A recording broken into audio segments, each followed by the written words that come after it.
O arcabouço fiscal foi aprovado na Câmara dos Deputados, ainda passa pelo Senado, mas já indica a primeira vitória mais robusta do governo Lula em 2023. Só que agora direciona parte das atenções para a disputa pelo bolo do orçamento de 2024. Qual o tamanho do problema que o governo terá para encontrar uma base a ser aglutinada na Câmara dos Deputados? Em Minas Gerais, o governador Romeu Zema adota o modo morde e assopra. Enquanto faz convite para a vinda do presidente Luiz Inácio Lula da Silva a Minas, não participa de atos com ministros do seu governo que estiveram por aqui. A gente vai contar um pouco dos recados políticos que foram deixados nessa passagem a partir de agora no 3 sobre os 3. Os principais fatos sobre os 3 poderes da República. 3 sobre os 3. Olá, tudo bem? Você está no podcast 3 sobre os 3, que semanalmente aborda assuntos relacionados aos 3 poderes da República, o Executivo, o Legislativo e também o Judiciário. Você pode nos acompanhar na sua plataforma principal de podcasts. Pode ser o Deezer, o Spotify, o Tidal ou qualquer outra que você utilize. Também pode ser no seu tocador de podcasts especificamente favorito. Ainda pode nos acompanhar também no youtube.com/otempo e no nosso canal O Tempo, que está lá disponível em otempo.com.br. Nesta semana, está aqui comigo sentado na bancada em Minas Gerais, Thalita Marinho, nossa âncora do Tempo News, primeira edição, diariamente ao meu lado. Como vai, Thalita? Mais um momento em que estamos juntos por aqui. Bom dia. Pois é, Guilherme. Demorei para ser convidada de novo, mas eu cheguei, viu? Tudo bem com você? Tudo bem com os nossos ouvintes, quem está nos acompanhando por aqui? Espero que sim. Trouxe cafezinho, pão de queijo, alguma coisa assim? Trouxe água. Tá aceito, pelo menos para o primeiro momento. Direto de Brasília, nossa conversa com a editora de O Tempo Por Lá, Amanda Carvalho. Oi, Amanda, tudo bem? Como vai? Oi, Guilherme. Oi, Thalita. Tudo ótimo. Muito feliz em estar aqui em mais um episódio de 3 sobre os 3. Bom, hoje eu vou fazer uma mudança na ordem dos trabalhos. Na semana passada, nós abrimos aqui a discussão com uma inversão de pauta. Tratamos dos assuntos mineiros antes de tratar dos assuntos de Brasília. Hoje, a nossa conversa é direto com a Amanda, inicialmente, para a gente falar sobre um tema que, ao longo da semana, representou, me parece, o primeiro indicativo de uma vitória do governo Lula, mas uma vitória quase para valer. A gente está gravando o programa na quinta-feira, vai ao ar a partir da sexta-feira, e ainda precisa ser aprovado pelo Senado o arcabouço fiscal. Passou na Câmara com 2 mudanças importantes, e acho que a mais relevante para o governo é aquela que tirou, dentro do arcabouço, um limite, um espaçozinho aberto de coisa pequena, 30 bilhões que seriam manejados pelo governo, mas empurrou para o orçamento de 2024 essa possibilidade. Amanda, a partir dessa mudança e como ficou definido pela Câmara, considerando ainda que alguma mudança possa acontecer no Senado, eu queria que você detalhasse um pouco como é que essa mudança se deu. Era alguma coisa esperada pelo governo? Dá para dizer que o governo teve que aceitar mesmo as coisas como aconteceram e agora vai ter que se virar para resolver no orçamento? É isso, Guilherme. Foi realmente vantajoso já para o governo. A Câmara sabia que iria precisar aprovar o arcabouço, né? Não tem jeito, porque isso direciona ali diretamente para o orçamento de 2024, né? Para ser usado como base na LDO. Então, esse orçamento ele precisa ser enviado ali até 31 de agosto, mais ou menos, né? A gente tem aí pouco mais de uma semana, e o que acontece é que o governo precisa agora preparar medidas aí para zerar o déficit das contas públicas, né, que foi o que o governo prometeu, e vai precisar de um extra aí na arrecadação, considerando esse propósito, né? Então, é a promessa do governo, é a promessa do ministro Fernando Haddad, né? O governo apresenta aí um conjunto de medidas para aumentar a arrecadação, a receita, e isso é uma das maiores pressões em cima do Haddad nesse momento, sobretudo agora após a aprovação do arcabouço fiscal. Então, ele vai tentar ali antecipar algumas medidas, né? Mas a gente sabe que o risco da conta não fechar é um pouco alto, né? Mesmo que essas medidas que o governo apresente ali no orçamento sejam bem sucedidas, a gente tem aí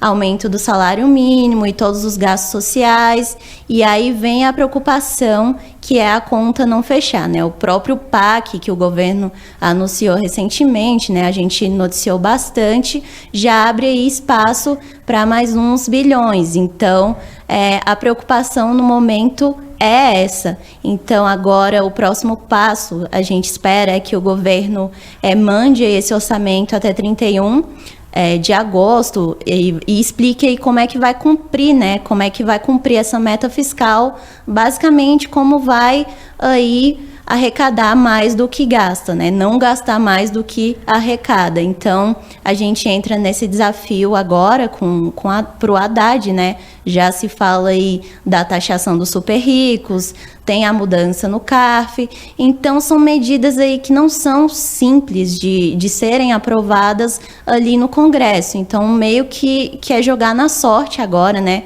O Lira disse ontem uma coisa muito interessante, que foi que o Brasil elegeu um governo progressista e um Congresso conservador, né? Então, a gente sabe que só o Centrão ali, incorporado na base do governo, na base de apoio do Lula, já é o suficiente para tentar resolver as pautas da administração do governo, mas já tem a negociação da reforma ministerial, que até então, com esse gesto do Congresso, é previsto que seja feita ali na volta do Lula para o Brasil, né? Ele que está na África agora participando dos BRICS, mas também já aparecem esses ruídos, né? Na comunicação do Legislativo com o governo, principalmente com o ministro da Fazenda, Fernando Haddad. A gente falou aqui no episódio anterior sobre esse atrito que aconteceu. Então, esses ruídos, eles vão aparecer, né? Então, cabe a gente aguardar e avaliar se essa articulação com o Congresso vai ser o suficiente, sobretudo agora com essas medidas que vão precisar serem aprovadas aí para o orçamento de 2024. Ô Thalita, tem um ponto que a Amanda chamou a atenção, que para além, evidentemente, só dos números, que já são um problema gigantesco com o qual o governo tem de lidar, encontrar espaço fiscal, ou mais do que espaço fiscal somado ao aumento de arrecadação, que é uma necessidade premente do governo para 2024, em especial porque é um governo que precisa muito da máquina pública funcionar muito bem, com muito recurso, sendo uma indutora da economia, não é nada fácil. Mas isso que a Amanda mencionou da fala do presidente da Câmara, Arthur Lira, de dizer, o governo, o executivo, é um governo progressista, mas a Câmara tem uma outra visão sobre o que fazer na economia e sobre o que fazer de rebote também nos costumes, na ideologia ou coisas assim. Você entende que aí tem um problema muito maior para o governo para lidar do que somente os números por essa fala do Lira? Muito maior, né, o Guilherme e a Amanda. A Amanda falou uma coisa interessante também, o Guilherme, antes de tocar nesse ponto, acho que é importante a gente lembrar que, para além de ser só uma promessa do governo, né, para equilibrar contas e tirar o país, talvez, de uma situação econômica que a gente viveu nos últimos anos, aí durante o período Jair Bolsonaro, muito criticado, por óbvio, né, pelo governo Lula, naquele momento de oposição, mas que senta agora na cadeira e precisa resolver o problema, é a forma mais próxima que a população tem hoje de cobrar essas promessas desses governos. Talvez seja uma forma evoluída da população de participar mais ativamente da política, e é por isso, porque a população também cobra, né, aquilo que foi promessa, e as redes sociais estão aí. O parlamentar, o político que disser que não se preocupa com as críticas feitas em redes sociais pela população, ele está mentindo. A gente sabe que isso pauta e pauta muito. Então, para além daquela promessa de campanha, e promessa de campanha a gente sabe muito bem, precisa ter o cuidado ao ser feita e precisa ter cuidado também ao ser ouvida, né, essa promessa de campanha. Mas as pessoas estão cobrando. Então tem também a palavra do presidente Lula, que criticava lá atrás o ex-presidente Jair Bolsonaro, e que falava: a solução está aí, para aqueles mais pobres, o Minha Casa Minha Vida, que inclusive planeja ter um orçamento quase que o dobro, né, daquele orçamento deste ano. Então é uma pauta também que está sendo discutida, mas a gente precisa entender que há uma diferença no governo com as ideias e na Câmara com as ideias. Talvez este seja o momento mais decisivo do governo E talvez o primeiro mês em que o governo consiga avançar de fato, de forma positiva nessas discussões, mas principalmente porque não consegue andar com a cabeça da Câmara, né? E talvez esse seja o ponto mais complicado.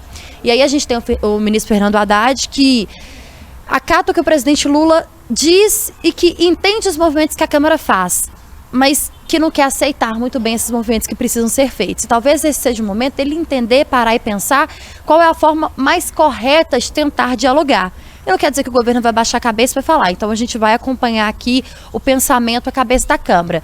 Mas o governo precisa muito mais dessa aprovação da Câmara, né? Neste momento. Então a gente precisa entender que é muito mais um momento de diálogo e talvez de deixar o ego de lado.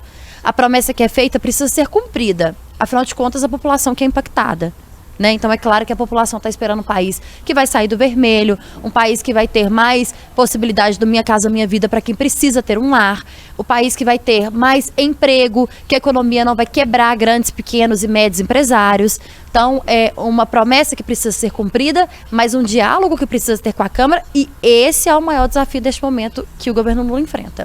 Eu acho muito claro, Thalita, que o cenário colocado para o governo é um cenário em que o governo precisa se colocar no primeiro ano em função de ter feito coisas como você mencionou. Precisou turbinar o PAC para criar essa sensação de que, olha, nós somos um governo que leva a economia para outros patamares. Precisou também entregar mais no plano safra para poder mostrar para um público que é refratário aos governos do PT, que é majoritariamente esse público que a gente chama do agro brasileiro, que, olha, nós estamos aqui para ajudar vocês, independentemente de ideologia. Temos recursos para colocar. Mas tudo isso depende de orçamento. É claro que o governo tem uma preocupação que hoje em dia eu posso dizer que ela parece ser mais diminuída em relação ao que poderia ser, porque tivemos a aprovação no final ainda do ano passado da PEC que permitiu que o governo tenha gastos com o social, digamos assim, acima do teto. Isso já gera uma espécie de colchão de tranquilidade para o governo para dizer, tudo bem, eu tenho um problema para resolver, mas o meu público principal, aquele mais vulnerável, que está mais sujeito às intempéries da economia, das mudanças na moeda, no câmbio mudando a depender de problemas internacionais, de que esse, em última instância, eleitor do governo do PT, desse atual governo, esteja um pouco blindado. Só que o governo precisa fazer outras coisas funcionarem. Bom, como é que você responde a determinados públicos como das universidades federais que viram seus orçamentos diminuírem? É um público que tem uma ligação majoritariamente com governos do PT ou de partidos de centro-esquerda na sua maioria, e que precisam de uma resposta para dizer, bom, governo, a gente votou em você, precisamos agora que você entregue o que disse. Aqueles tempos áureos de ter recursos sobrando para as universidades federais, ele não existe mais, mas o governo precisa criar uma imagem e uma ideia e um cenário positivo projetado para o futuro de que isso pode acontecer. Ô Guilherme, Amanda, acho que é importante também, assim, é uma coisa óbvia, né? Mas o governo precisa entender que ele governa para todos, para os que votaram nele, para os que não votaram também, para aqueles que fazem a oposição e para aqueles que estão na situação, né? Para aqueles que estão ao lado. Então, essas promessas de futuro, enfim, precisam começar primeiro resolvendo os problemas que a gente tem aqui agora, né?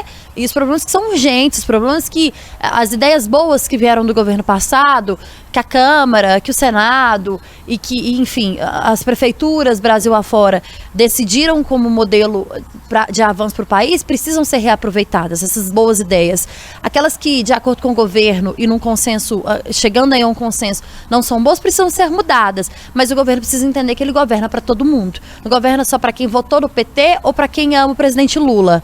Muito menos vai deixar de governar para quem é bolsonarista e fica lá fazendo manifestação pedindo a volta do ex-presidente. E acho, Thalita, que aí você tocou num ponto que me parece ser a maneira com a qual, em especial, o presidente Lula enxerga pragmaticamente a política, que é, se eu conseguir resolver os problemas da economia, não há ideologia que sobreviva.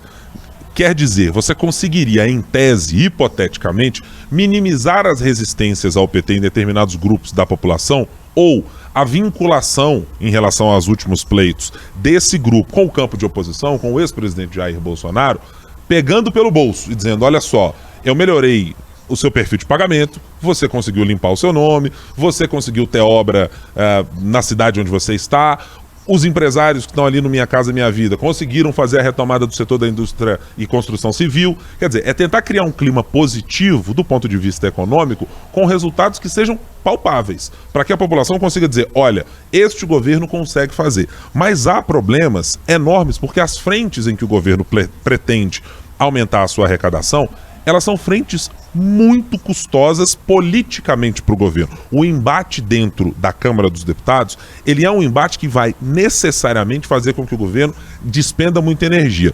Eu separei alguns dos lugares onde o governo Lula e em especial o ministro Fernando Haddad gostaria de arrecadar mais recursos. Só de tributação de renda no exterior, que é essa discussão que nós estamos tendo por agora a respeito das offshores, entre 3 a 4 bilhões. Mas essa Câmara já tratou de dar uma espécie de pontapé, inclusive com o patrocínio do presidente Arthur Lira, de dizer, essa discussão aí eu não sei não, hein? Taxar quem está com dinheiro fora não é muito a nossa praia. Tem os tributos sobre incentivos fiscais estaduais que vão ser para investimentos. O governo estima arrecadar aproximadamente 50 bilhões de reais com isso. Tem a retomada do voto de desempate do CARF mencionado pela Amanda um pouco mais cedo, entre 35 até 50 bilhões de reais. É outro montante absolutamente relevante para o governo.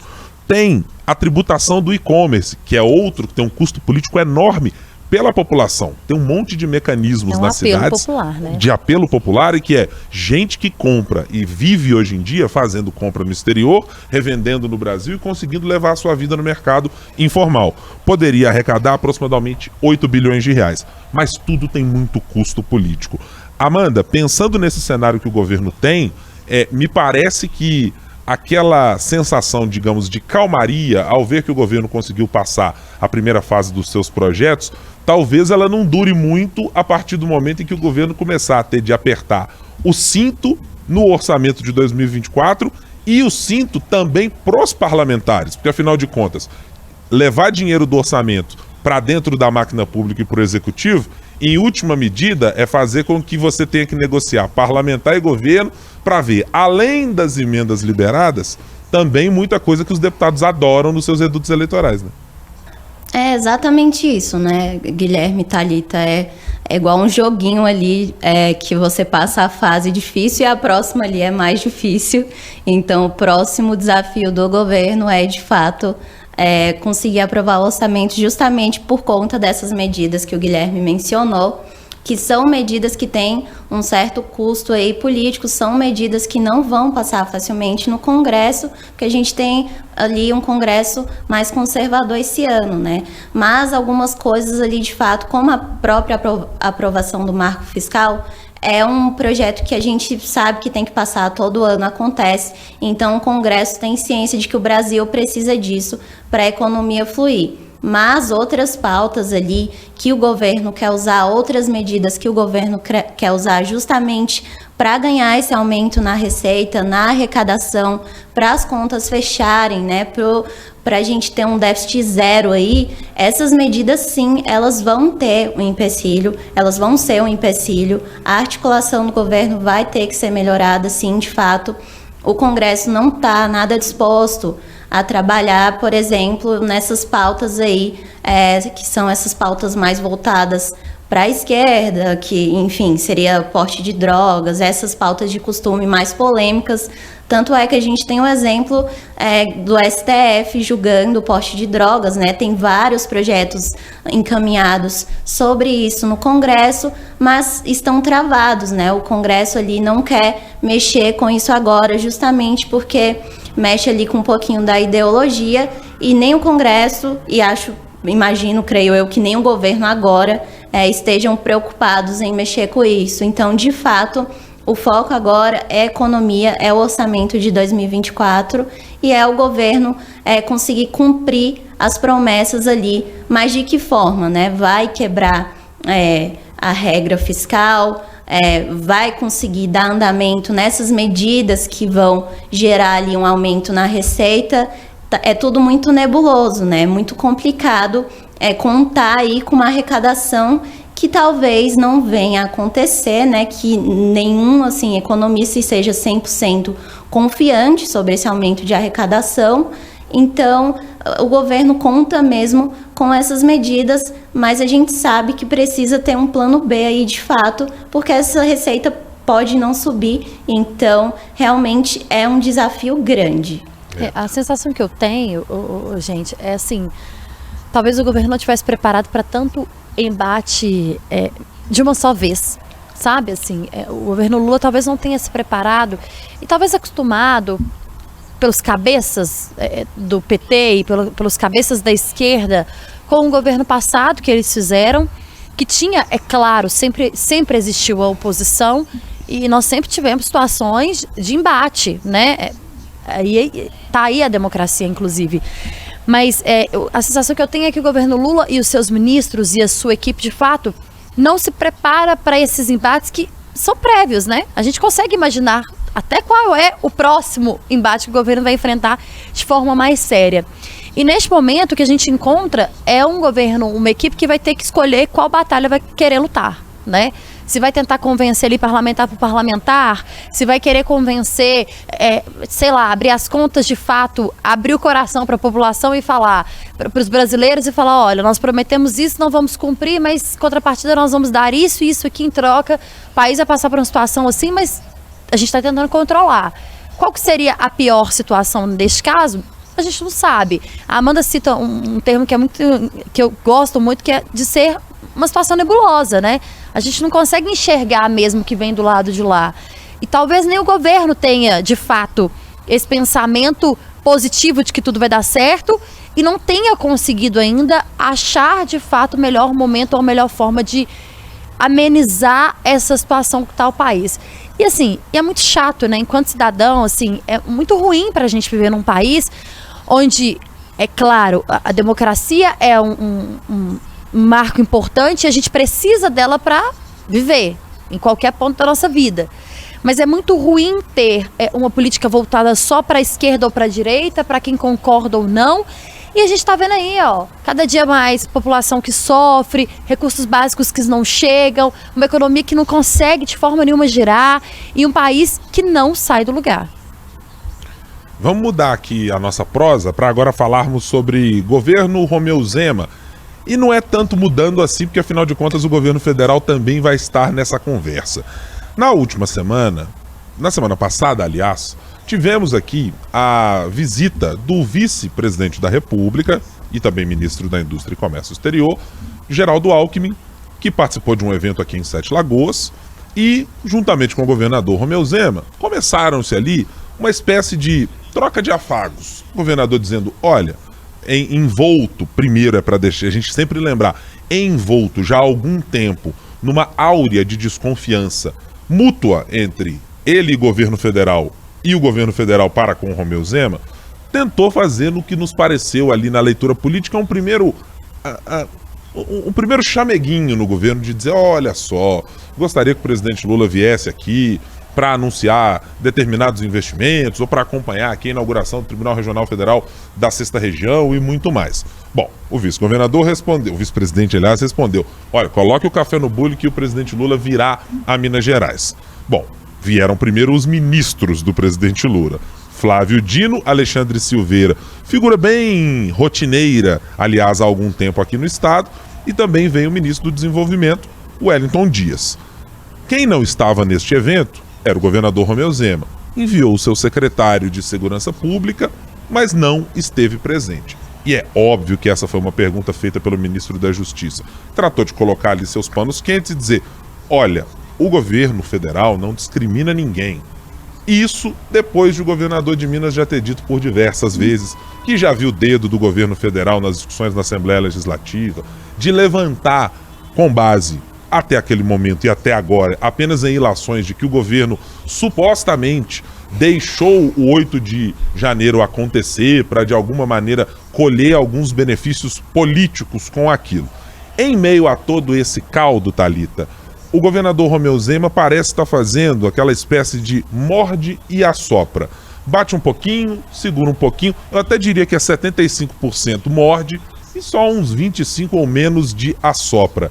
A sua leitura está nessa mesma linha? O governador está fazendo um jogo, de alguma maneira, de dizer que não é um candidato em 2026 para também evitar um pouquinho das críticas, mas não me parece estar com a calibragem certinha, né?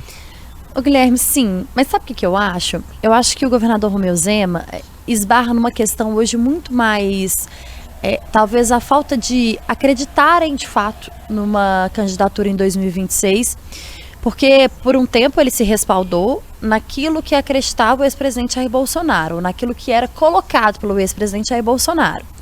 Com as ideias de um 2026, tendo a direita liderando aqui, com resquícios daquilo que foi a campanha de 2022. Todo mundo sabe, eu vou repetir bem rapidinho aqui, mas a presença do governador Romeu Zema reunindo muito mais aí que a metade dos prefeitos de Minas Gerais em eventos, declarando apoio, fazendo críticas pesadas ao PT, naquela época não só direcionadas, inclusive, ao presidente Lula, mas criticando de forma muito ferrenha a esquerda no país de uma forma geral. E quando derrotado, o ex-presidente Jair Bolsonaro começa a enfrentar todas essas questões fiscais e eleitorais que a gente sabe, inclusive com desdobramentos para os filhos, né? A gente está vendo aí hoje, né, neste momento que a gente grava podcast, o Renan, que é o filho mais novo, sendo alvo de operação da Polícia Civil, e uma infinidade aí de situações ruins para o ex-presidente Jair Bolsonaro. E que, na verdade, o ex-presidente também para de fazer o quê? Para de colocar o nome do governador Romeu Zema como nome de 2026. Na última entrevista que concedeu à FM O Tempo, inclusive, no dia que se tornou inelegível, o ex-presidente Jair Bolsonaro ironizou o governador Romeu Zema, dizendo que ele pode até ser um bom candidato. 2030, 2034, quem sabe.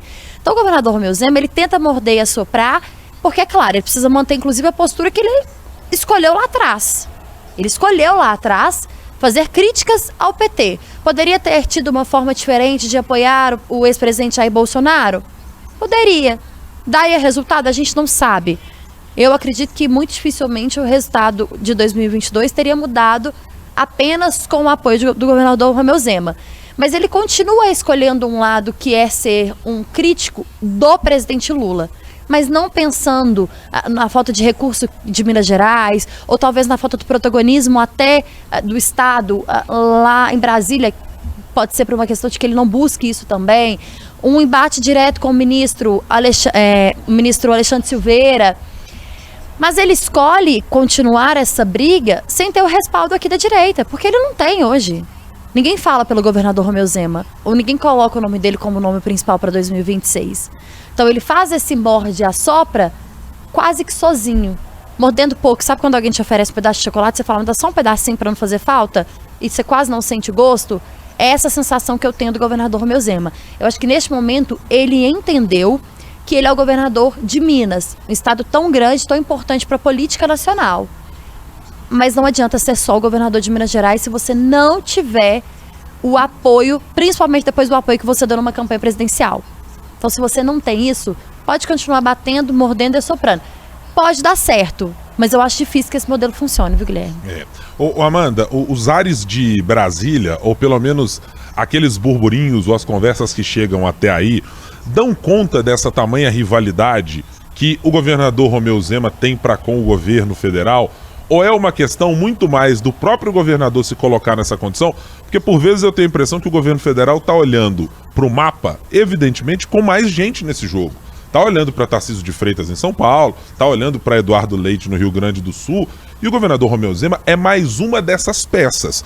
Mas a peça que tem apresentado o discurso de maior enfrentamento direto nas críticas ao governo. E talvez tenha sido a peça que mais incomodou na campanha presidencial, porque o noticiário político nacional falava sobre essa força que o governador dava ao ex-presidente Jair Bolsonaro, reunindo, eu não lembro bem o número exato aqui, Guilherme Amanda, se vocês lembrarem, inclusive, podem me ajudar, mas centenas de prefeitos de forma impressionante. Naquele momento, inclusive, um elogio que era feito ao governador Romeu Zema por especialistas em política era exatamente isso. Como um governador que chega desconhecido e é eleito governador, na primeira campanha que faz, consegue tamanha força numa campanha presidencial. Dá para dizer que o rival visto pela ótica de Brasília para Minas Gerais, de fato é um rival de peso? O governador Romeu Zema tem esse status por aí, Amanda? Então, né, o que acontece? Eu acho que não é uma questão unilateral, né? Eu acho que o PT, o governo, já tem essa ciência de que precisa entregar resultados aí para os mineiros, né? Mas possivelmente ainda há sim esse ressentimento ali envolvido, sobretudo na ala ali mais forte do PT, né? Creio eu. Minas é um estado grande, região onde o Lula ganhou, então o óbvio já está mais do que exposto, né? Tem peso pra caramba. Então essa relação de gratidão, o Lula sabe que é mais do que necessária, né? Mas aí entra essa situação que é a relação com o próprio Zema, né? Que encontra aí esses atritos no caminho. Imagino que você deva mencionar, Guilherme, logo mais, a questão dessa confusão recente que aconteceu entre o Zema e o ministro Alexandre Silveira, que foram aquelas críticas ali via Twitter, que um tweetou, outro tweetou em resposta. Então, essa questão aí do Zema cobrar o ministro, né, falando que, usando ali aquela situação do acidente, daquela tragédia que aconteceu, como nas palavras do ministro Alexandre Silveira, como uma oportunidade para politizar a situação, também coloca mais lenha na fogueira, de fato. O Alexandre Silveira ir lá e responder, né, rebater, falar que ele estava politizando tudo, que, enfim, também não é a melhor forma de se blindar do ocorrido, né? A gente sabe que o governo tem que intervir em melhorias em rodovias e, sobretudo, no sentido de fiscalização, etc., mas acaba que não é uma questão unilateral, assim, somente o Zema ali colocando um pouquinho mais de lenha na fogueira, mas também há um ressentimento do PT, há um ressentimento ali do governo, né? Não diria assim do Lula especificamente, né? Mas com certeza o entorno do Lula tem sim um pouquinho de resistência. Eu acho que chega a ser uma pedrinha ali no sapato em algumas ocasiões, embora o Lula saiba que esse ato de gratidão a Minas Gerais deva ser bem mais explícito do que tem sido.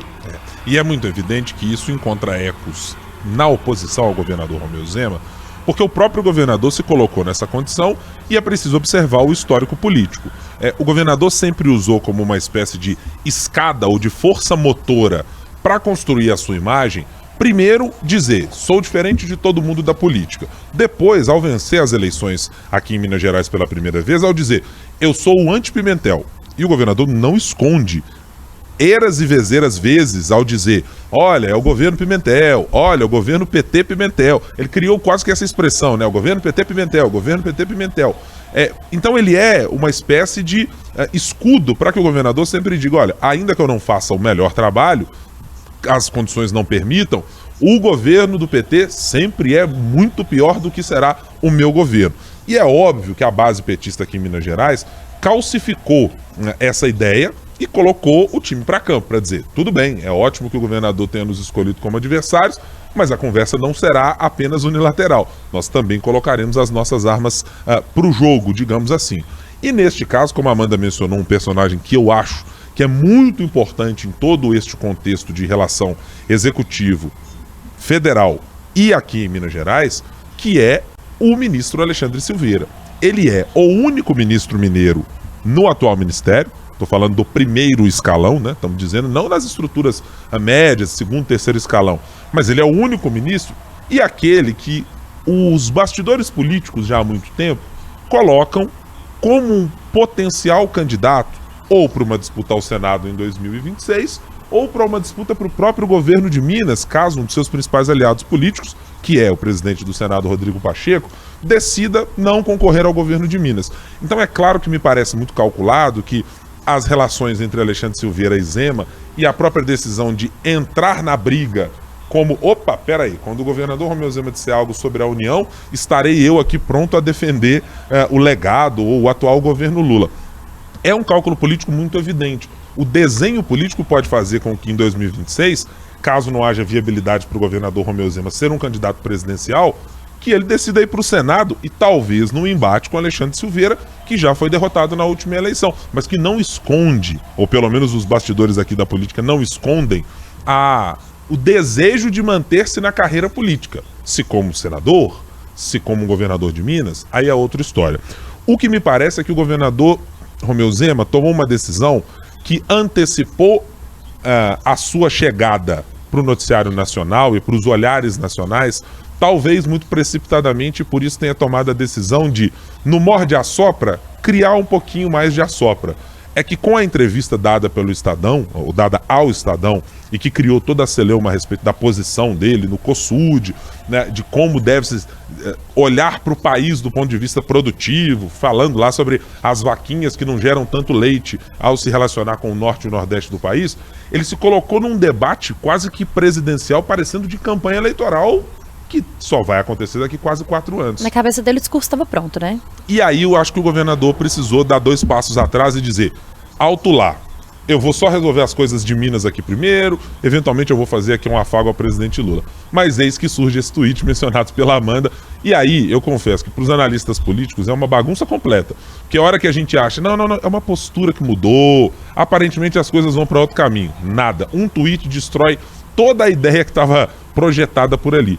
E eu imagino, Thalita, que para o governador Romeu Zema, esse tenha sido o cálculo de dizer, eu não posso abandonar a disputa com o governo federal, mas eu também preciso calibrar essa disputa, né? Guilherme, principalmente porque nós estamos falando de um momento atual, né? Até chegar em 2026, o governador Romeu Zema vai continuar sendo governador, o presidente Lula vai continuar sendo presidente Lula, e a gente sabe que o Estado precisa do governo federal para colocar o Estado para frente, colocar o trem nos trilhos, não é isso que o Zema gosta de dizer por aí? Precisa conversar. A gente tem um fator muito importante, de bastante atenção aqui em Minas, que é a questão das estradas, né? A gente tem um tema muito discutido, que é a questão pela qual o ministro Alexandre Silveira é responsável. Minas Energia, a gente está falando aí de uma questão importante e cara para o Estado também. Não vai nunca conversar, vai ser sempre na base do tweet e do pontapé e da alfinetada. A gente não consegue não vai ter uma visita do presidente Lula a Minas Gerais de fato, sentando na mesa do governador, pegando na mão e falando, nós íamos anunciar isso aqui para Minas Gerais. É isso que a gente precisa, é isso que a gente espera. O governador Romeu Zema não vai lá em Brasília, bater na porta do presidente e falar, presidente, vem cá, eu vim te pedir ajuda nisso aqui, porque o Estado está sofrendo com isso daqui. Sabe o acidente com o ônibus do Corinthians, que virou inclusive motivo de tweet e alfinetada entre um e outro? A gente precisa resolver a questão da 381. Tantos mineiros morrem por dia. E se eu não souber, ministro, se não souber, governador, pode procurar, que o Tempo fez uma matéria, inclusive, muito completa falando disso. Quantos acidentes tem? A gente tem por dia naquele trecho onde os torcedores do Corinthians morreram no último fim de semana. Ninguém vai pensar nessa sentada na sala, nessa conversa numa mesa redonda, para anunciar de fato recursos para Minas Gerais, vai continuar nesse morde-a-sopra aí sim. E nessa questão de escolher meu lado em 2022 e você vai ser o presidente até 2026 na cabeça do governador Romeu Zema e, né, é óbvio que isso depende aí da população mais do que qualquer outra coisa, mas ninguém vai... A gente não teve isso, gente, nós não tivemos isso ainda. Nós estamos no mês 9 praticamente, nós não tivemos isso ainda. Eu entendo quando o governador cobra o vice-presidente lá, uma presença do presidente Lula aqui, principalmente porque durante a campanha aí vem toda aquela historinha que a gente conta sempre aqui, né? E nos microfones da FM O Tempo. Eu entendo que tenha essa mágoa, porque o presidente Lula desembarcou aqui no estado diversas vezes durante a campanha. Precisava angariar votos, isso é normal, todo mundo faz isso. E não voltou. O país é gigante. Mas Minas também é importante e precisa entender o tamanho que o Estado tem. Mas e o governador? Não vai lá também abaixar a cabeça e conversar? Que história é essa, sabe? Como é que a gente vai ficar assim? A gente precisa pensar o Estado, gente. E não adianta ficar nessa briguinha. 2026 está longe. Até lá tem período de chuva, que a gente tem falado no Tempo News. Tem tem estradas que matam diariamente por aqui. Tem saúde que está precária, tem educação que está uma bagunça, tem assuntos importantes que a gente precisa tratar. Exatamente. Que a gente tratará, inclusive, numa próxima edição do nosso podcast. Então eu quero rapidamente ir aqui para o momento das nossas apostas da semana. Eu vou começar pela Amanda, que vai fazer a sua primeira participação aqui no podcast de aposta da semana.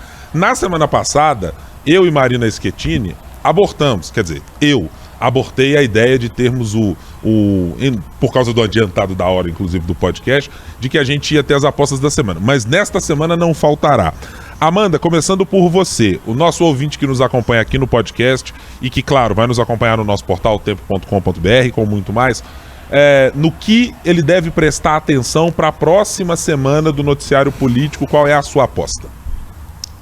Que pressão, hein? Vamos lá. Acho que o que a gente pode apostar aí para a próxima semana é que na volta do Lula aqui para o Brasil, ele vai finalmente realizar a reforma ministerial que vem sido aí cobrada pelo Centrão já há muito tempo, uma novela que se arrastou aí. E com essa reforma ministerial, o governo melhora ali a relação com o Centrão, melhora a relação com o Congresso, com a Câmara, e melhorando essa relação facilita aí as futuras aprovações necessárias para o governo, sobretudo no âmbito da economia, que é o que vai mexer de fato no nosso bolso, no bolso do brasileiro. Então é bom a gente se atentar a isso. Aí, não teve pressão nada. A Amanda já sabia prontamente o que ia fazer. Tá Fez vendo? a colinha no telefone ali, pensou nisso a semana toda. Já planejou, já conversou no colégio de líderes antecipadamente, organizou a pauta, entendeu? Já prestemos atenção no que fez a nossa Amanda Carvalho. Ô, Thalita Marinho, qual é a sua aposta para a semana que vem? Eu vou seguir apostando em Amanda também aí, viu, Amanda? Vou com você e acho que é isso, assim. E tô para apostar, Guilherme, que aqui no estado, pode já pular a etapa aí? Você vai dar 2 votos, você vai dar um voto de cortesia para Amanda e quer votar no estado ainda? Não, não é uma aposta não, é um pedido talvez, assim, uma esperança de mineira e brasileira. Eu queria apostar num afago, assim, do governo federal e do governo do estado para uma possível conversa, talvez, será? Eu não apostaria meus 2 centavos. Será que vai ter cafezinho, pão de queijo? Eu não apostaria não. A conversa sobre nacionalização ou venda para a União de Ativos da CEMIG, tem privatização, eu não sei não. Eu acho que os ecos de 2026 ainda vão durar bastante por aqui. A minha aposta dessa semana vai ser uma aposta nacionalizada. Eu tô curioso para ver como os militares, o Exército e as demais Forças Armadas vão se posicionar nas próximas semanas diante da avalanche de notícias que a gente teve nas últimas. O ministro José Múcio Monteiro já até entrou em campo, ministro da Defesa, para tentar diminuir a pressão em função de semanalmente, aliás, diariamente, termos um novo nome de um militar envolvido em mais uma situação que no mínimo indica uma suposta rapinagem da turma ao longo do governo Jair Bolsonaro. Então é preciso, acho, prestar muita atenção como é que essa resposta se dará, como se portarão os militares. Teve gente até reunindo com o ministro José Múcio. Mas será que isso vai ser suficiente? Ou alguém vai acionar a cordinha Lula? Queremos uma audiência para conversar sobre isso. Dá para parar um pouquinho as arestas? O presidente da República já até teve reunião fora da agenda para conversar sobre isso. Mas eu estou muito curioso para ver como Forças Armadas, como grupo, com o corporativismo que lhe é peculiar, vai se portar daqui para frente diante dessa avalanche de notícias nada boas para o Exército e para as Forças Armadas. Eu tô achando que nós perdemos a parte em que contaram que para fazer parte de alguma força de segurança você precisava ter partido também. Pois é, essa não estava escrita em lugar algum. Perdi essa daí, viu, gente? Estava fora do roteiro. Amanda Carvalho, nossa editora em Brasília, muito obrigado pela presença no nosso 3 sobre os 3 nessa semana. Esperamos Vossa Senhoria na próxima quinta-feira. Tchau, tchau. Obrigada, Thalita. Obrigada, Guilherme. Vejo vocês na próxima semana. Até. Thalita Marinho, mais uma hora em que estivemos juntos por aqui neste podcast. Voltaremos a nos ver amanhã de manhã, né? A gente tem que trabalhar, né? Amanhã de manhã, para o nosso ouvinte que está nos acompanhando, porque gravamos na quinta-feira, na sexta-feira pela manhã. Quando você começar a ouvir este podcast, eu e Thalita já estaremos no ar na FM O Tempo, nos 91.7 FM aqui em Belo Horizonte. Por favor, escuta a gente na rádio e também ouça o nosso podcast. Ô, Amanda, até a próxima, viu? E quando precisar, gente, eu tô por aqui. Podem me chamar. A gente chama mesmo, tá? Chama Espero mesmo. que com uma mesa farta na próxima vez, pelo amor de Deus. Convidado, A né? mesa aqui não tá Tem que fartando. ser tratado bem. Não tá fartando espaço aqui pra gente ficar. Deus me livre que eu fiz essa piada, Ai, gente. meu Deus. Hora Dá de pra encerrar. cortar, gente? Será? Nossa, hora de encerrar o programa, gente. Pelo amor de Deus. Muito obrigado a você que esteve aqui conosco nesse episódio da segunda temporada, da terceira temporada, o segundo episódio de 3 sobre os 3. Estamos nos mais diversos tocadores para você nos acompanhar. Muito obrigado pela companhia em mais essa edição. Tchau, tchau.